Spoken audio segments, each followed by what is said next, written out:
各位觀眾，歡迎收睇《杏林在線》。高血壓係最常見嘅慢性病，長遠會增加死亡風險。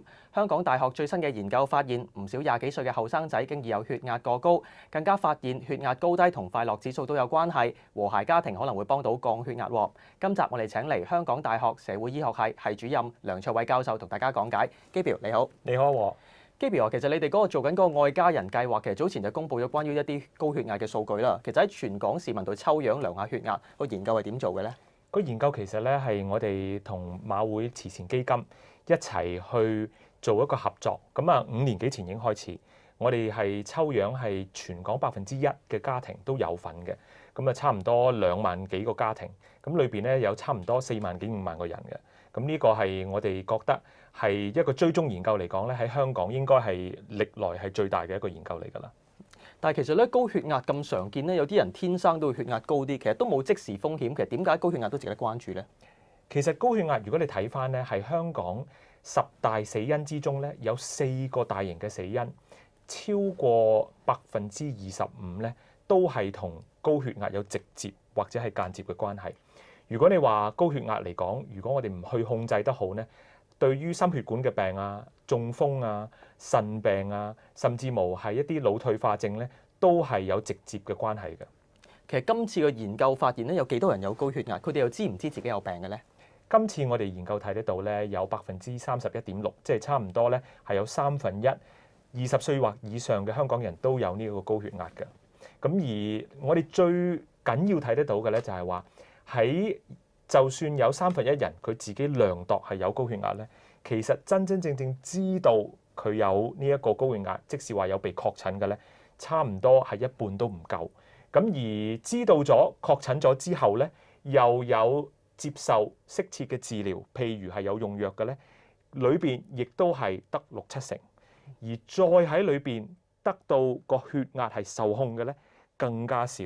咁所以你有一個所謂我哋叫做一半定律喺醫學嚟講，呢個一半定律就係話，雖然你係有一個慢性病係有咁多人有嘅，但係你得一半人知道之後，得一半人係有適當嘅治療，而有適當嘅治療咧，亦都係得一半人係可以解決得到或者係受控嘅個病情。咁呢一個喺高血壓咧，我哋睇得到係需要正視嘅一個問題。其實好多人都知道啦，年紀越大血壓會越高，其實點解嘅咧？如果你睇得到咧，我哋今次嘅研究係睇得到後生仔，好似你頭先都講啦，係尤其是係25歲開始咧，已經係嗰個嘅高血壓嗰個嘅比率咧係已經比較高，係超過有1成半嘅後生仔係咁樣。咁而比起女性嚟講咧，男性係特別係彰顯嘅喺呢一處。咁而一路咧，你一路睇嗰個而家個圖咧，其實一路到30幾、40幾、50幾、70-80歲咧，差唔多你個歲數係幾多咧，就有幾多成嘅人咧係有高血壓。咁呢一個咧，亦都係直接係影響得到一啲長期病患，好似我頭先講，尤其是心血管嘅病咧，係有直接嘅關係嘅。其實根據個研究推算，其實唔少嘅成年人都有高血壓啦。咁但係當中超過80%，其實佢血壓都控制得唔好。其實點解咧？其實最主要咧都係睇翻呢個一半定律，即是話你有咗高血壓，你要去睇醫生先至知道可以有確診啦。確診咗，你亦都係要去有適切嘅治療。有咗用藥啦，你要去真係依時服藥。而我哋講緊咧血壓藥呢啲咧係分鐘係可能係成世都要食嘅。咁所以變咗咧嗰個服藥係咪真係聽話乖去一路日日都食？咁呢個亦都要睇。咁就算你係有用藥咧，有時因為病情嘅改變，尤其是咧嗰個年紀越大咧，可能你以前食開嘅藥係可以奏效，但係咧可能係要換藥啦，甚至乎係加藥。咁到你冇真係做得到呢啲嗰陣時咧，嗰陣時嗰個病情未必可以受控。咁所以就係正正我哋點解見得到，雖然1/3人有高血壓，但係其實係得2成多咧係真係受控嘅啫。其實呢個人開心啲啊，血壓都會低啲，係咪有冇根據嘅咧？其實醫學其實絕對係有啦。你知道，如果個人特別緊張啊，或者個壓力特別大啊，我哋身體裏邊，譬如你話有啲腎上腺素咧，都會係比較個分泌係會高嘅。咁而呢啲咧係同我哋嗰個嘅高血壓，尤其是係我哋嗰個所謂嘅上壓咧，都係有一個直接嘅影響。咁所以喺呢一方面咧，我哋係有一個所謂嘅生理上邊嘅一個嘅理論。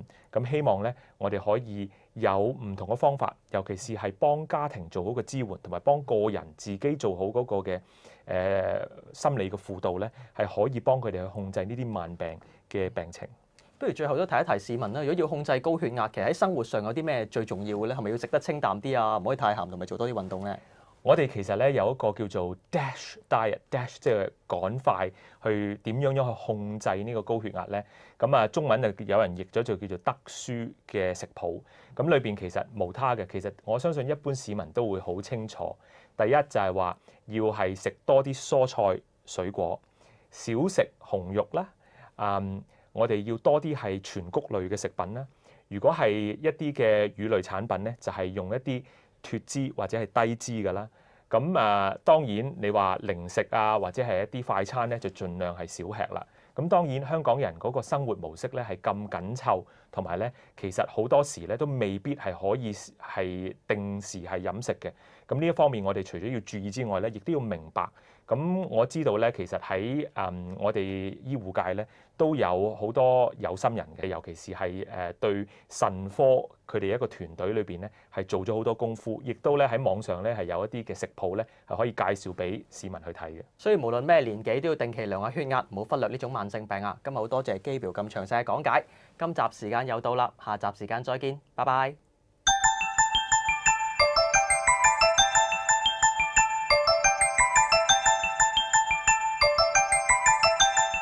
觀眾如果有任何醫學疑問，歡迎寄信嚟灣仔電訊大廈3樓，或者電郵到 medicine@nownews24.com。